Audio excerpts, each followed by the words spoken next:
Do you remember when you first realized that your computer was more than just a monitor and keyboard?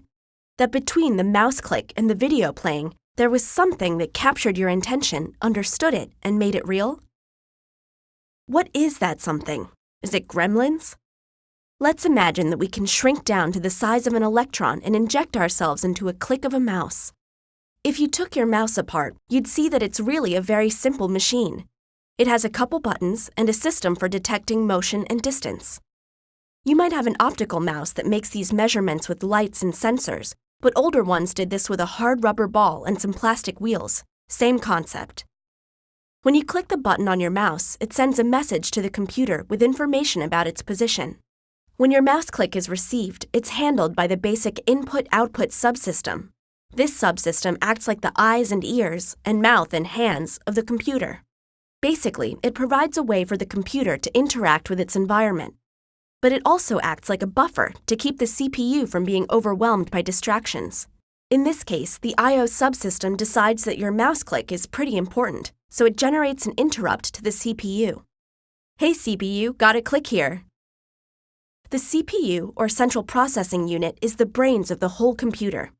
Just like your brain doesn't take up your whole body, the CPU doesn't take up the whole computer, but it runs the show all the same. And the CPU's job, its whole job, is fetching instructions from memory and executing them.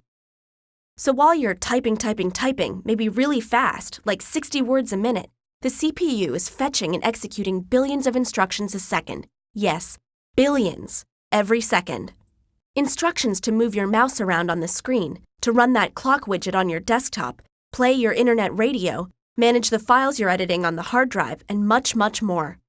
Your computer's CPU is one heck of a multitasker. But oh my gosh, there's a very important mouse click coming through now. Let's drop everything now and deal with that. There are programs for everything that the CPU does. A special program for the mouse, for the clock widget, for the internet radio, and for dealing with letters sent by the keyboard. Each program was initially written by a human in a human-readable programming language like Java, C++, or Python.